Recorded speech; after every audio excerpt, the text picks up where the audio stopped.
Bonjour à tous. Le but de la capsule d'aujourd'hui est de faire un petit rappel sur l'interaction gravitationnelle que nous avons étudiée avant les vacances, puis ensuite de faire le lien avec une force que vous avez étudiée au collège, à savoir le poids d'un objet sur Terre. Alors, petit rappel dans un premier temps sur la loi de la gravitation universelle, qui a été établie par Newton. Newton a indiqué que deux corps A et B, dotés de masse, s'attiraient l'un l'autre du fait de cette masse, et cette interaction pouvait être modélisée par deux forces, la force exercée par B sur A et la force exercée par A sur B. Et ces deux forces ont la même intensité, la même direction, mais sont de sens opposés. D'autre part, ils n'ont pas le même point d'application puisque ces deux forces n'agissent pas sur le même objet. Concernant chaque vecteur, on va pouvoir donner ses caractéristiques, c'est-à-dire son origine, sa direction, son sens et sa norme. Alors si on considère dans un premier temps la force gravitationnelle exercée par le corps A sur le corps B. Comme c'est le corps B qui subit l'action, le point d'application de cette force ou l'origine du vecteur sera le centre de gravité du corps B. La direction du vecteur sera la droite qui passe par les centres du corps A et le centre du corps B. Le sens, comme c'est le corps A qui exerce l'action, le vecteur force va être dirigé vers le corps A qui attire le corps B. Concernant l'intensité, elle a été établie également par Newton. C'est une relation qu'il faut connaître par cœur. La force d'interaction gravitationnelle a une intensité qui est donnée par la formule grand G, qui est la constante de gravitation universelle, fois la masse du corps A, fois la masse du corps B, divisé par la distance au carré qui sépare les centres du corps A et les centres du corps B. En termes d'unités, il faut bien faire attention que les masses soient exprimées en kilogrammes et que les distances soient exprimées en mètres. En règle générale, dans les énoncés, comme les distances dans l'univers sont quand même relativement grandes, les distances sont en règle générale données en kilomètres. Donc il faudra simplement multiplier par 1000 pour les convertir en mètres, c'est-à-dire ajouter 3 zéros. D'autre part, il faut faire attention à ce qui vous est donné dans l'énoncé. Parfois, on vous donnera directement la distance centre à centre qui correspondra au rayon de l'orbite du satellite par rapport à une planète ou de l'orbite d'une planète par rapport au Soleil. Le rayon d'une orbite correspond bien à la distance centre à centre. Parfois, on vous donnera le rayon de la planète et l'altitude à laquelle se trouve l'autre astre. Et dans ce cas-là, la distance entre les centres des corps A et des corps B sera le rayon du corps A par exemple plus l'altitude du corps B par rapport au corps A, l'altitude correspondant à la distance entre le centre et la surface du corps A. Donc bien à faire attention à ce que vous avez dans les énoncés comme données. Concernant maintenant la force exercée par le corps B sur le corps A. Cette fois-ci, le corps qui subit l'action, c'est le corps A. Donc le vecteur partira du centre de gravité du corps A. Comme cette force modélise l'interaction entre le corps A et le corps B et qu'on a dit qu'elle avait la même direction que la force exercée par le corps A sur le corps B, la force exercée par le corps B sur le corps A sera portée par la droite qui passe par les centres de gravité du corps A et du corps B. Comme cette fois-ci, c'est le corps B qui exerce l'action, la force sera dirigée vers le corps B qui attire le corps A. Et la norme, conformément à la loi de la gravitation universelle, elle sera identique à celle de la force exercée par A sur B, c'est-à-dire elle aura une valeur égale à grand G fois la masse du corps A fois la masse du corps B sur la distance au carré qui sépare le centre du corps A du centre du corps B. Donc voilà pour les rappels sur la loi de gravitation universelle. Alors cette force gravitationnelle, en fait, elle n'est pas sans nous rappeler une force que vous avez eue au collège, qui est le poids d'un objet. Alors qu'est-ce que le poids d'un objet? Le poids d'un objet, c'est simplement la force qui s'exerce sur un corps de masse m, qui est situé au voisinage de la Terre, et qui est exercée par la Terre. Et elle explique notamment pourquoi un objet qui est lâché va tomber vers le centre de la Terre. Donc cette force peut être modélisée par un vecteur qui part du centre de gravité de l'objet, ici le ballon, qui est dirigé vers le bas, puisque le ballon tend à chuter vers le bas, vers le centre de la Terre, et qui est dirigé suivant la verticale du lieu.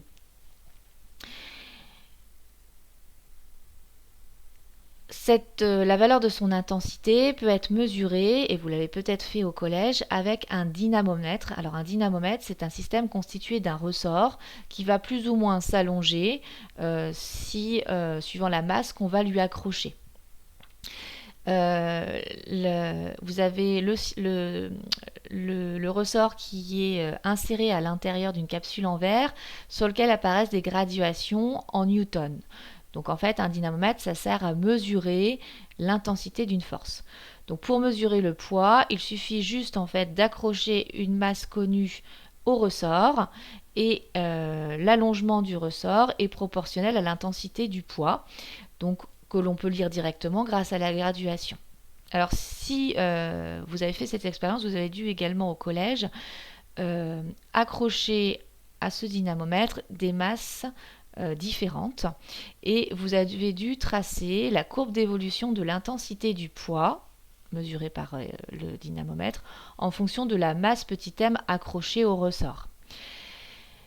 On trouve que la courbe obtenue, c'est une droite qui passe par l'origine, autrement dit que le poids est une fonction linéaire de la masse du corps qui est accroché au dynamomètre, autrement dit que le poids est proportionnel à la masse du corps. Donc l'intensité du poids, notée P sans le petit vecteur, c'est donc égal à une constante fois la masse. Et la constante, c'est ce qu'on appelle l'intensité de la pesanteur ou accélération de la pesanteur. Autrement dit, qu'on note petit g, autrement dit l'intensité du poids P va être donnée par la relation P égale petit m fois g. Petit m étant la masse du corps et g l'intensité de la pesanteur. Donc si on résume les caractéristiques du poids qui sont à connaître par cœur, tout comme les caractéristiques de la force gravitationnelle, le point d'application de la force, c'est le centre de gravité du corps qui se situe au voisinage de la Terre. Le poids P est porté par la verticale du lieu. Alors la verticale du lieu, sa direction est donnée par la direction du fil à plomb, c'est-à-dire par un fil sur lequel on aurait suspendu une masse suffisamment lourde. Ce poids est oralement dirigé vers le centre de la Terre, c'est-à-dire vers le bas, et sa norme, nous venons donc de l'expliciter, c'est m fois g, où g, donc c'est l'accélération de la pesanteur ou l'intensité de la pesanteur. Sur Terre, elle vaut à peu près 9,8 mètres par seconde carrée, ou une autre unité possible, c'est les newtons par kilogramme. Et petit m, c'est la masse du corps en kilogrammes. Alors, cette force, comme je vous l'indiquais tout à l'heure, n'est pas sans rappeler les caractéristiques de la force gravitationnelle exercée par la Terre sur l'objet. Donc, si on reprend ce qu'on a vu en début de chapitre, la force gravitationnelle exercée par la Terre sur l'objet a pour point d'application le centre de l'objet, puisque c'est lui qui subit l'action. Il est porté par la droite qui passe par le centre de l'objet et le centre de la Terre, et c'est dirigé vers le centre de la Terre.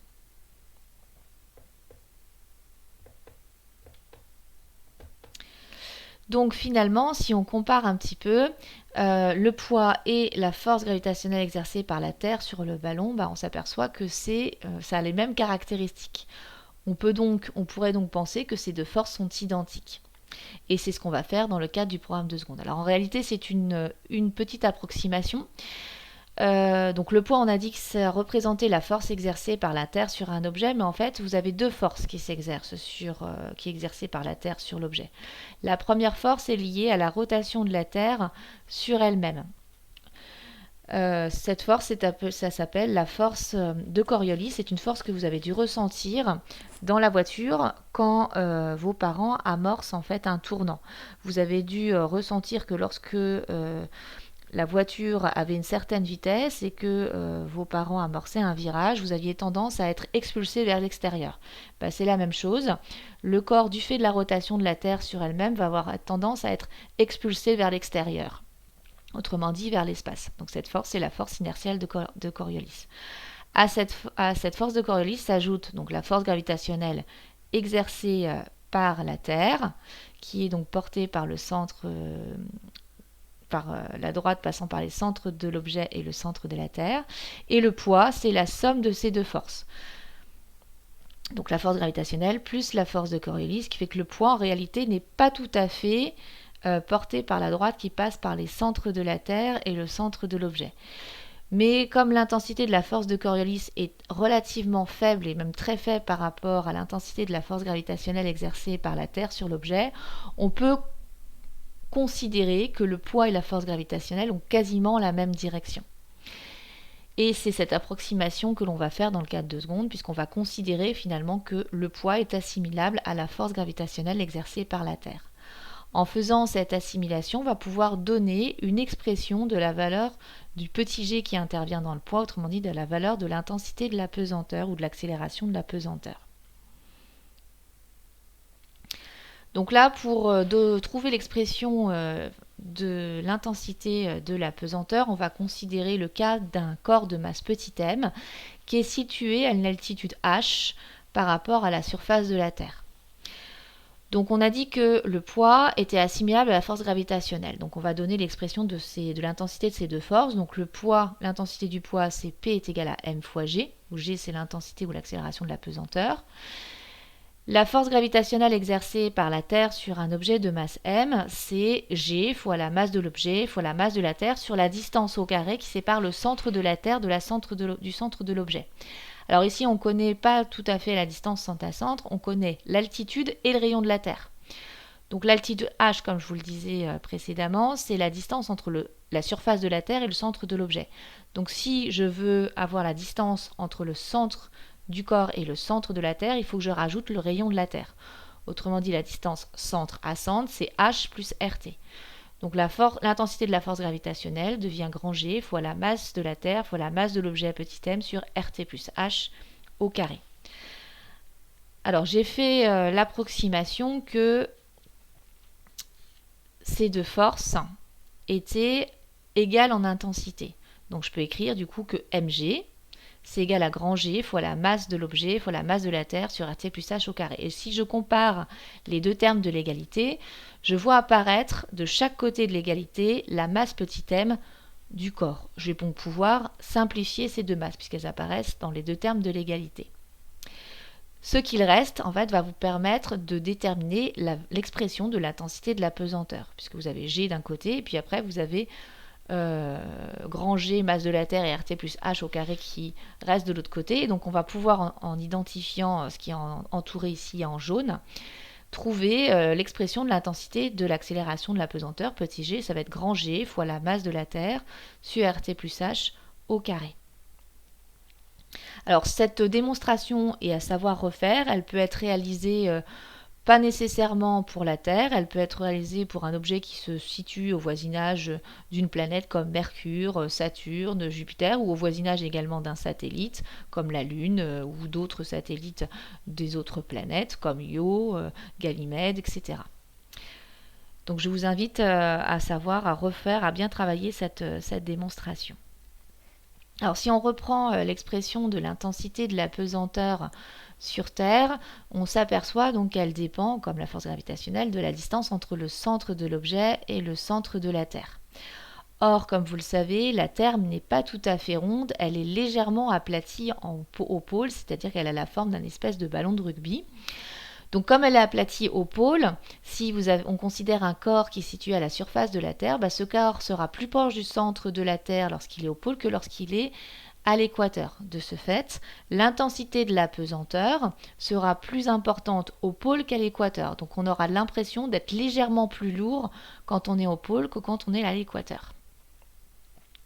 D'autre part, le relief de la Terre est loin d'être parfaitement lisse.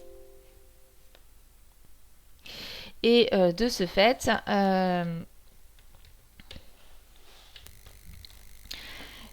la valeur de l'intensité de la pesanteur ne sera pas la même lorsqu'on est en haut d'une montagne que lorsqu'on est à la surface de la mer. Donc par exemple, au niveau de Mont Everest, où on sera un petit peu plus éloigné du centre de la Terre, la valeur de l'intensité de la pesanteur sera plus faible que si on se situe à la surface de la mer. Alors pour voir si vous avez compris et vous savez refaire dans une autre situation la démonstration qui permet de trouver l'expression de l'intensité et de la pesanteur sur une planète, et pour savoir également si vous avez compris la notion, enfin les principes d'interaction gravitationnelle, je vous invite à chercher le petit exercice que vous trouverez en PDF sur Pronote. Je vous donnerai la correction de cet exercice sur la prochaine capsule que je vous invite également à regarder pendant la séance. Vous recopierez l'intégralité du cours, enfin de ce qui reste du cours, à l'aide du PDF que je vous ai également fourni sur Pronote, et vous recopierez également la correction de cet exercice en vous appuyant de la correction qui vous est donnée également dans la capsule vidéo. Donc n'hésitez pas à me poser des questions via Pronote si vous avez des choses que vous n'avez pas comprises.